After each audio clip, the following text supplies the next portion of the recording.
अन्नपूर्णे सदापूर्णे शंकर प्राणवल्लभ ज्ञानवैराग्य सिद्ध्यर्थे भिक्षांदेही च पार्वती। नमस्कार मंडळी, प्रियास मॅजिकल किचनमध्ये तुमच्या सर्वांचं खूप खूप स्वागत। नावातच मॅजिकल आहे, त्याच्यामुळे रेसिपी पण मॅजिकल व्हायलाच पाहिजे। त्याचमुळे आज मी तुमच्यासाठी घेऊन आलेले आहेत रंगीबेरंगी भाज्यांची व्हेज पोहा कटलेट रेसिपी। चला तर आपण सुरुवात करूया आपल्या रेसिपीला। त्यासाठी मी सर्वप्रथम एका भांड्यामध्ये हे उकडलेले 5 बटाटे घेतलेले आहेत, त्यांची सालं काढून ते किसून घेतलेले आहेत। त्यामध्ये आता आपण त्या सर्व भाज्या ऍड करणार आहोत एक एक करून। त्यासाठी मी सर्वप्रथम घेते हा एक बारीक चिरलेला कांदा आहे, छान व्यवस्थित बारीक करून घेतलेला आहे तो। त्यानंतर आता आपण टाकणार आहोत त्याच्यामध्ये हे उकडलेले मक्याचे दाणे, थोडंसं मीठ टाकून बॉईल करून घेतलेले मी ते।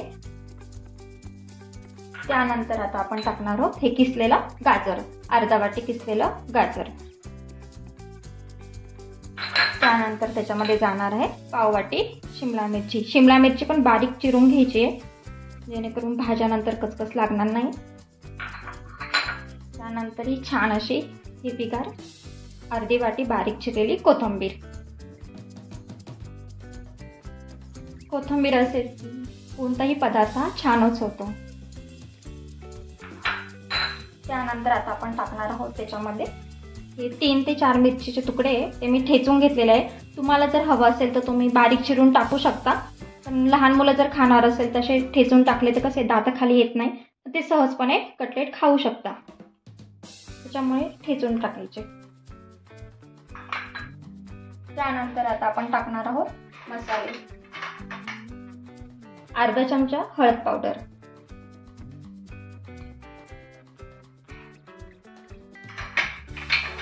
लाल तिखट तुम्ही तुमच्या आवडीप्रमाणे वाढवू शकता। जर तुम्हाला तिखट हवं असेल तर तुम्ही जास्त टाकू शकता, कमी तिखट हवं असेल तर कमी टाकू शकता। आणि ऑलरेडी आपण 3 ते 4 मिरच्यांचे तुकडे टाकलेलेच आहेत, त्याच्यामुळे आता मी थोडंसं 1 चमचा आणि थोडंसं वरतून टाकते, थोडं स्पायसी होण्यासाठी। त्यानंतर आपण टाकत आहोत ही धनेपूड, हे मी भाजून घेतलेले धन्याची पूड आहे, अर्धा चमचा। ही जिरे पूड आहे, हे पण भाजून घेतलेले जिऱ्याची पूड, ही पण अर्धा चमचा। धने जिरे यांची जर भाजून पूड जर केली तर अतिशय छान प्रकारे स्वाद उतरतो। त्यानंतर हे भिजवलेले 1 वाटीचे पोहे,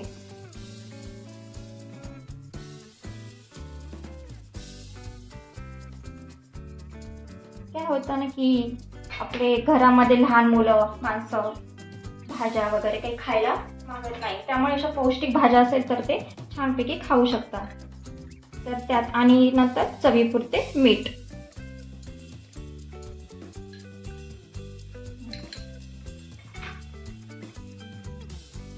हे छान आता आपण एकजीव करून घेऊया।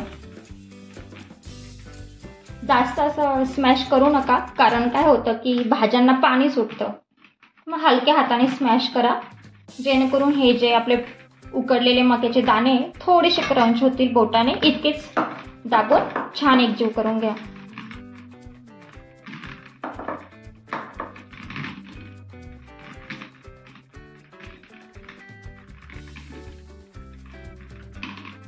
असं रंगीबिरंगी भाज्यांचे कटलेट्स बनवले तर मुलं देखील आवडीने खातात, कारण इतक्या सगळ्या भाज्या खाल्ल्या जात नाही, काहींना आवडत नाही, मुलांना तर विशेषतः आवडतच नाही।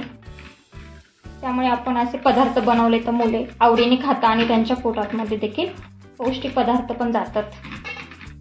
तुम्हाला हवं असेल तर तुम्ही ड्रायफ्रूटचे तुकडे किंवा मनुके सुद्धा घालू शकता, छान फ्लेवर येतो। आता छान एकजीव झालेला आहे आपला। आता त्याच्यामध्ये आपण टाकणार आहोत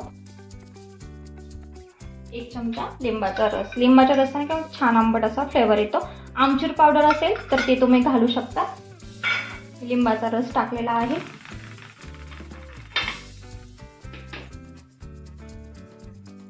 आता याला ओलावा सुटलेला आहे भाज्यांचा, तर छान बाइंडिंग येण्यासाठी आता आपण इथे टाकत आहोत 1 चमचा मैदा आणि त्याचबरोबर 2 चमचे ब्रेड क्रम्स। जर अजून ओलावा असेल तर तुम्ही ऍड करू शकता, पण तोपर्यंत आधी बघून घ्यायचं किती बाइंडिंग तयार झालेला आहे। आणि छान एकजीव करून घ्यायचं प्रत्येकदा.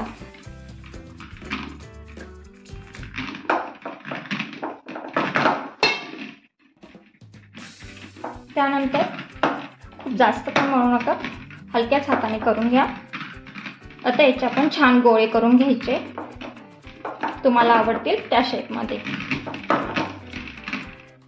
काही काहींना गोलाकार आवडतात ते गोलाकार करू शकता, काही काहींना लंब गोल वगैरे आवडत असेल त्या पद्धतीने करू शकता. अशा प्रकारे ते बघू शकता बाइंडिंग आलेलं आहे, छान गोलाकार तयार होते. त्याच्यामुळे आता आपलं सारण तयार.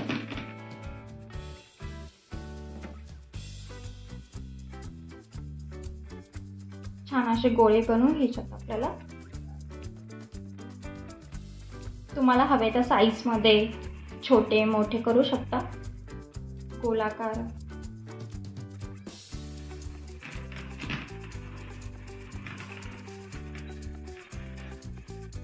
तुम्हाला जर लंबगोल हवे असतील तर तुम्ही लंबगोल असे पण करू शकता. आता मी एका साईज मध्ये करते गोलाकार.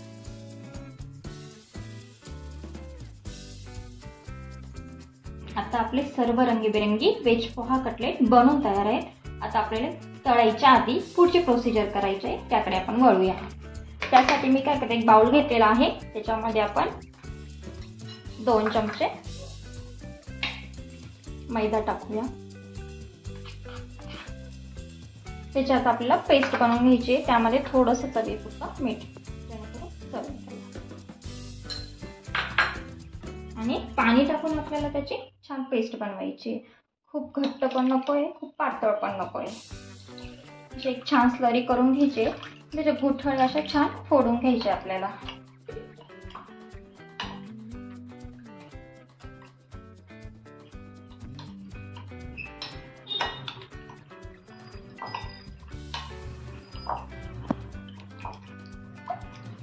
आता सर्व गुठळ्या फोडून झालेल्या आहेत आणि छान अशी पेस्ट तयार झालेली आहे आपली.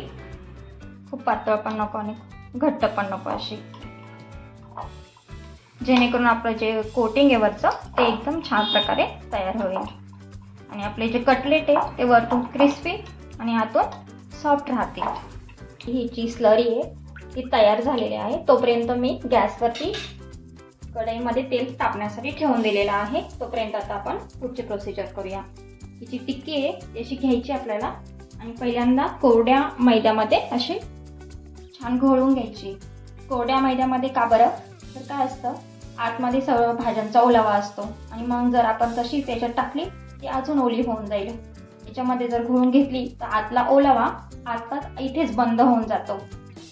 ज्याप्रमाणे एखाद्या वेळेस काय होतं, आपल्या हाताला सुरी वगैरे चाकू वगैरे लागतो, आपण काय करतो, पटकन त्याची हळदीची पावडर तिथे सोडलं की तिथेच रक्त स्टॉप होतं. त्या पद्धतीने ठीक आहे.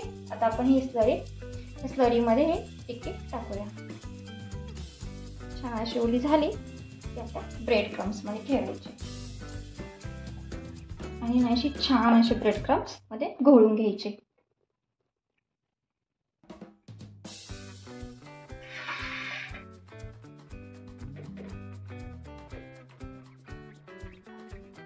जेणेकरून काय होईल, आपल्या सर्व टिक्क्या वरतून छान क्रिस्पी होतील.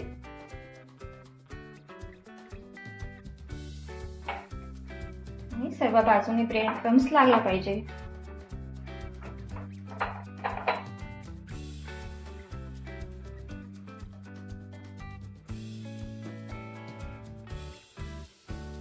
अशा पद्धतीने आपण अजून आणखी टिक्कीज आपल्या बनवून घेऊया. छान मैद्यात घोळून घ्या, याच्यामध्ये स्लरीमध्ये डीप करा आणि अशी ब्रेड क्रम्स मध्ये छान घोळून घ्या. सगळ्या बाजूने ब्रेड क्रम्स लागला की छान आपली टिक्की वरतून अशी क्रिस्पी बनेल. बघू शकता अशा पद्धतीने सर्व टिक्की बनवून घेऊया. आता आपले सगळे कटलेट ब्रेड क्रम्स लावून तयार झालेले आहेत. आता आपण ते तळण्यासाठी वापरूया. ते हा जे तुम्ही ब्रेड क्रम्स लावून हे फ्रीजमध्ये सुद्धा ठेवू शकता. फ्रीजरमध्ये नाही ठेवायचे, फ्रीजमध्ये ठेवून द्यायचे. जेणेकरून काय होतं, आदल्या दिवशी आपल्याला बनवून रेडी असले तर दुसऱ्या दिवशी घाई होत नाही आणि ते चालतं. संध्याकाळी तुम्ही बनवून ठेवू शकता रात्री आणि सकाळी ते आपण फ्राय करून घेता येतात. तेल छान तापू द्यायचं आहे, कारण काय होतं, जर तेल तापलेलं नसेल तर हे जे ब्रेड क्रम्स आहे ते सगळे आपले तेल शोषून घेतील. त्याच्यामुळे अशा पद्धतीने तेल छान तापलं गेलं पाहिजे.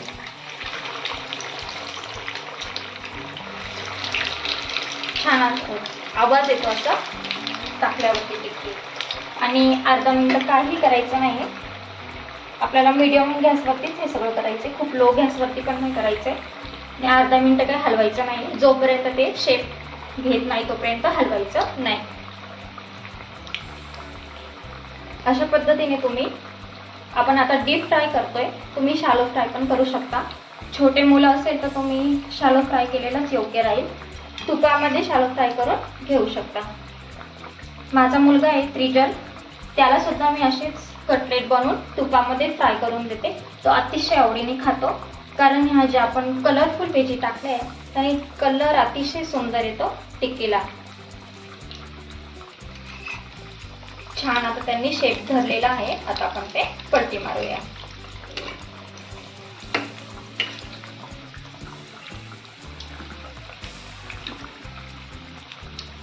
खूप स्लो गॅस करते नका करू, मिडियमच ठेवा, जेणेकरून व्यवस्थित तयार होते, नाहीतर ते सगळं तेल आतमध्ये शोषून घेते.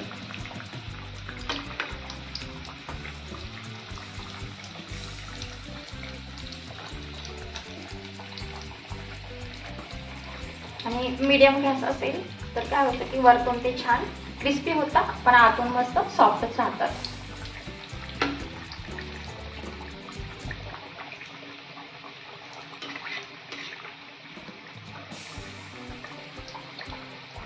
छान गोल्डन ब्राऊन कलर येत आहे आपल्या टिक्कीला. पण मग काढायचे आहेत आपल्याला, खूप जास्त वेळ पण ठेवायचे नाही टिक्की. तुम्हाला हवं असेल तर तुम्ही टिक्की बनवताना भाज्या परतून घेऊ शकता, एक चमचाभर तेलात, पण नाही घेतलं तरी चालेल. तशी छान होते, कारण ते तेलामध्ये परतले जातात. आता आपली टिक्की छान गोल्डन ब्राऊन झालेली आहे. आता आपण प्लेटमध्ये काढून घेऊया.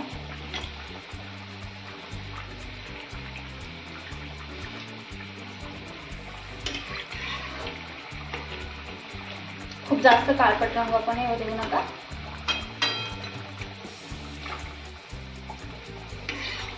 Medium golden brown.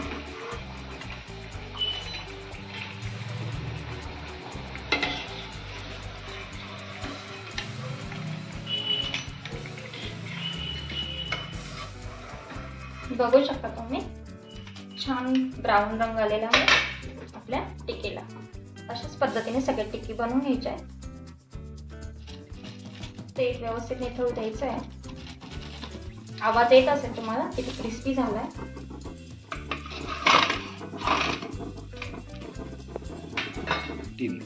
अशा प्रकारे आपले सर्व टिक्की आता रेडी झालेले आहेत सर्व करण्यासाठी. त्यात आपण सर्व करूया एका प्लेटमध्ये. असं म्हणतात कोणताही पदार्थ प्रथम डोळ्यांनी चाखला जातो, पण नंतर तो तोंडाने चाखला जातो. त्यामुळे प्रेझेंटेशनला खूप महत्त्व आहे. तुम्ही बघू शकता अशा प्रकारे आपली व्हेज पोहा कटलेट रेसिपी तयार झालेली आहे. आवडल्यास नक्कीच लाईक करा, शेअर करा, सबस्क्राईब करा आणि कमेंटमध्ये नक्कीच सांगा आवडल्यास. आणि पुढची कोणती रेसिपी हवी ते पण सांगा. स्वस्त खा, मस्त रहा.